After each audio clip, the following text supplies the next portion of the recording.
Bueno, hola a todos, bienvenidos a un nuevo video reseña de Cuarteto Literario. Hoy con mis compañeros vamos a estar hablando del libro Operación Masacre. Esta obra es del género no ficción y fue escrita por el periodista y escritor argentino Rodolfo Walsh. Esta obra fue publicada por primera vez en 1957 y fue pionera en los libros de periodismo de investigación en América Latina y se considera en la literatura un hito en la literatura argentina. Pero bueno, antes de adentrarnos en la historia, primero, ¿qué sabemos del género? ¿Alguien dijo la palabra género?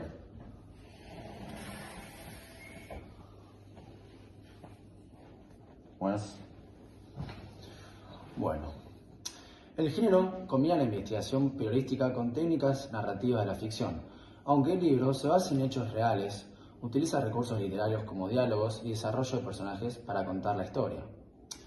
Walsh aporta su perspectiva subjetiva y crítica, denunciando injusticias y buscando movilizar a la sociedad contra la represión y la violencia estatal. Bueno, ya hablamos un poco de la introducción, un poco del género. Ahora, ¿de qué podemos hablar? Y bueno, ya que estamos, hablemos de la trama. El libro relata los... Pará. Esto no es mío. Perdón por interrumpir, pero tenía que decirlo.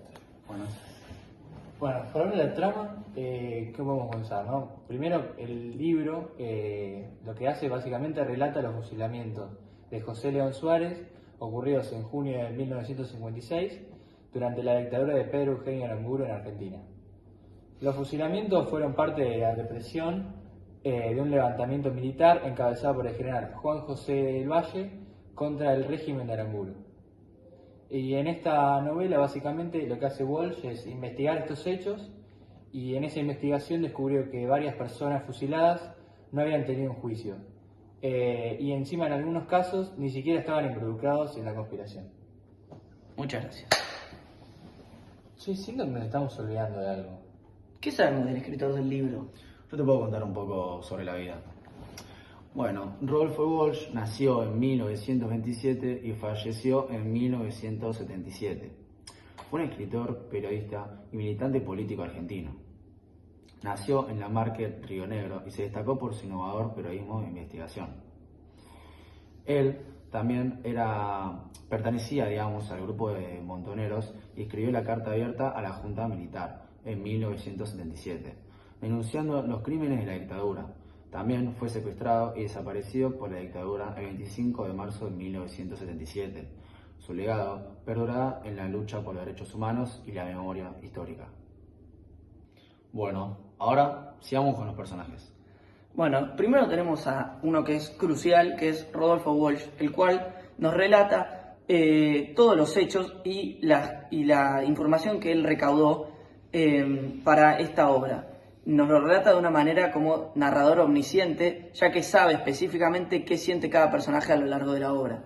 Luego tenemos a piezas fundamentales que fueron los sobrevivientes, que se llamaban Juan Carlos Libraga y Nicolás Carranza, los cuales lo ayudaron a reconstruir los hechos. Luego tenemos a las víctimas, las cuales fueron Carlos Lizazo, Rogelio Díaz, Norberto Gavino, Mario Brión y Francisco Garibotti.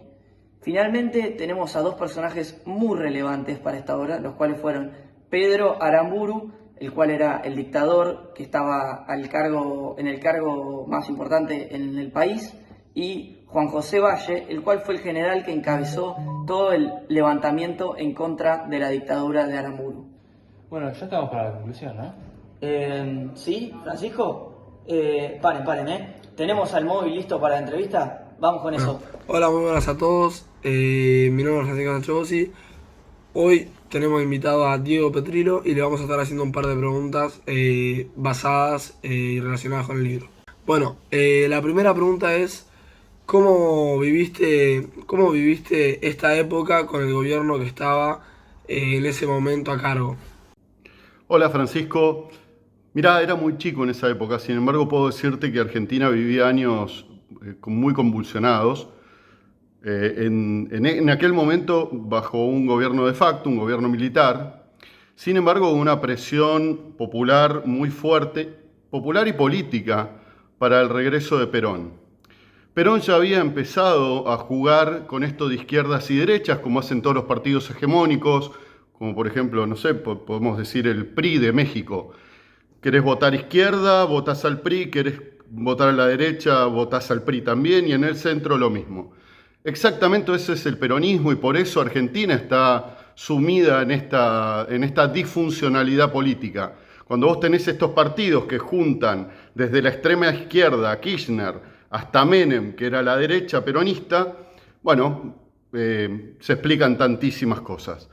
En este caso, te diría, Perón se arma con los montoneros y los grupos guerrilleros, en aquel momento llamado Juventud Revolucionaria, para empezar a generar un clima de violencia política.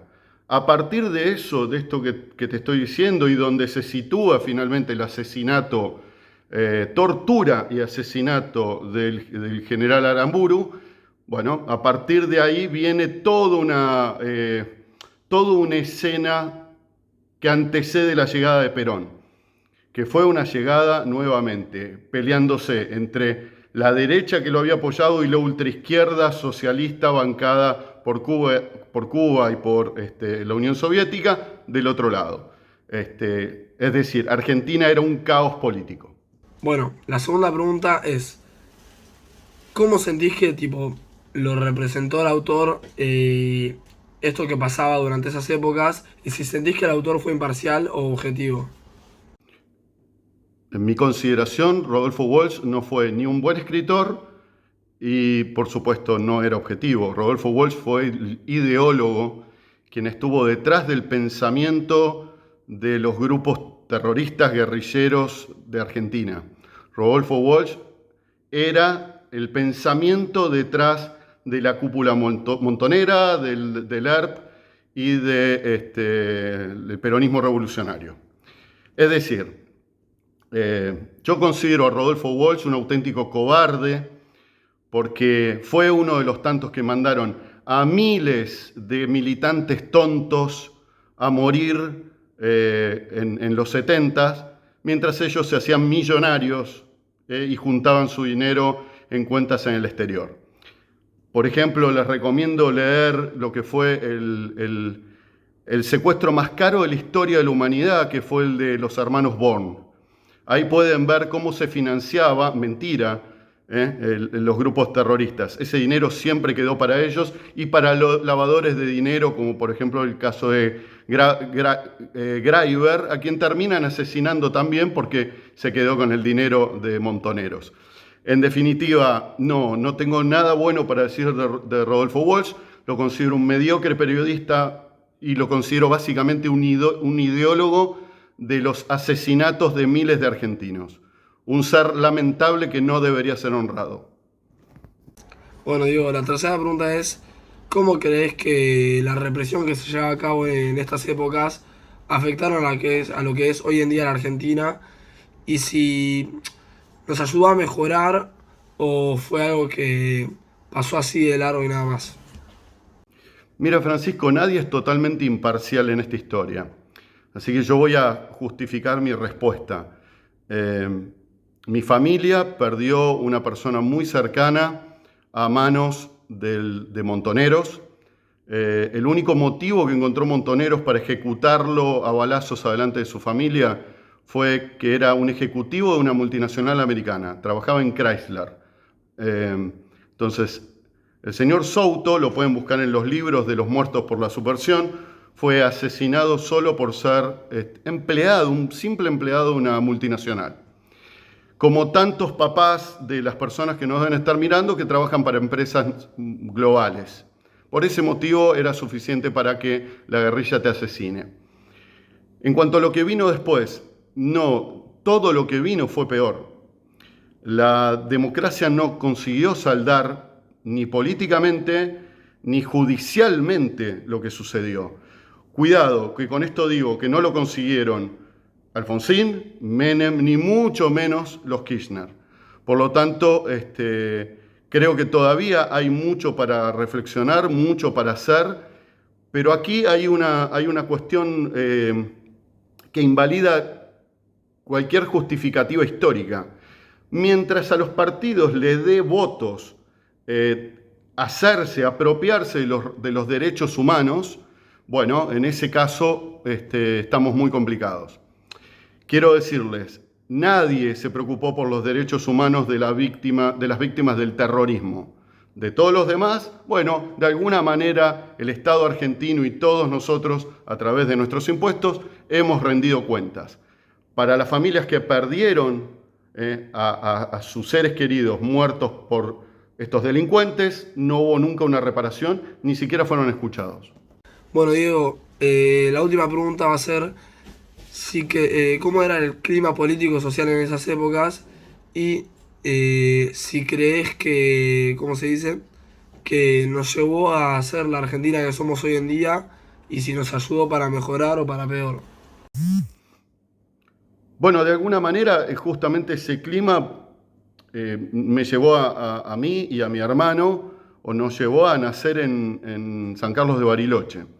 Mis padres en el 68, el 69 ya decidieron radicarse afuera cuando la tensión política aumentaba, la tensión social se hacía compleja, era muy difícil.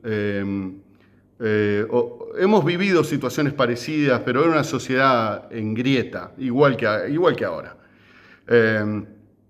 Creo que Argentina no ha sido, como dije antes, un mejor país. No, en nada, en ninguna cuestión. Todo lo contrario, nos han quedado de aquellas épocas esta confusión muy profunda de lo que está bien y lo que está mal, de lo que es democrático y lo que no, de lo que es libertad y lo que es descontrol y hago lo que quiero. Es decir, la conducta cívica del argentino se modificó radicalmente después de los años 70. Y es una cultura cívica que nunca volvió a los buenos tiempos.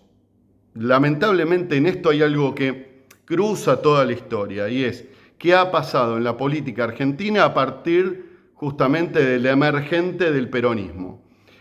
Es una discusión muy larga y no es, creo, el punto focal de estas preguntas que me hiciste, pero creo que por ahí habría que orientar. ¿Qué hizo el peronismo para que toda una sociedad se divida? Insisto, eso lo logran los partidos hegemónicos, los que te gobiernan sin importar lo que vos pienses. Son partidos de poder, no partidos de una ideología. Un fuerte abrazo a todos. Bueno, Diego, fue un gusto tenerte acá como invitado y muchísimas gracias por responder estas preguntas. Bueno, increíble nota, Francisco. Muchas gracias. Saludos a vos y a Diego ahí por la entrevista. Agradecerle también. Te mandamos un saludo de Cuarteto Literario. Bueno, creo que ya es momento para la conclusión, ¿no? Ya abarcamos bastantes temas, tuvimos la entrevista. Sí, bueno, primero para comenzar, antes de empezar con los temas como la represión y todas esas cosas, yo creo que es muy importante destacar cómo te transmite lo que pasaba en la época, ¿no? La forma de redactar, todo esto del periodismo, que en ese momento era algo nuevo y impacta de una manera gigante en la sociedad porque queda de su legado, como habíamos dicho antes, y marca la siguiente generación.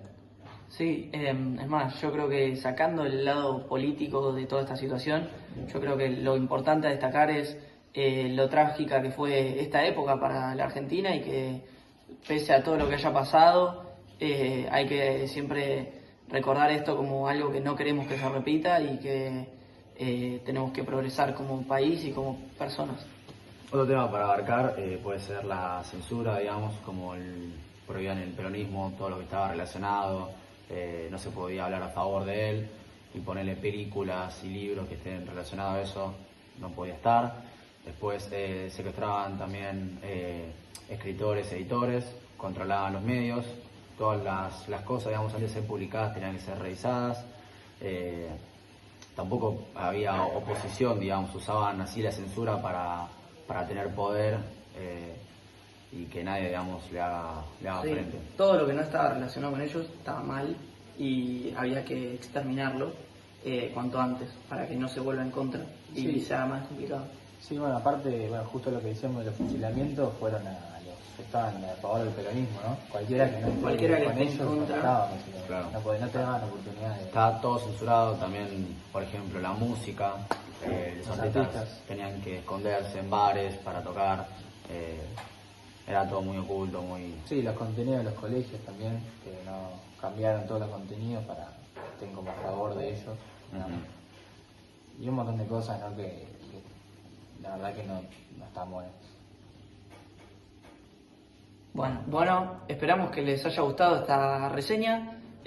Acá nos despedimos junto a mi compañero Lautaro y Santiago y bueno, nuestro móvil Francisco Sánchez. Esperamos que hayan disfrutado. Déjenos un like, suscríbanse y opinen en los comentarios qué les pareció. Muchas gracias.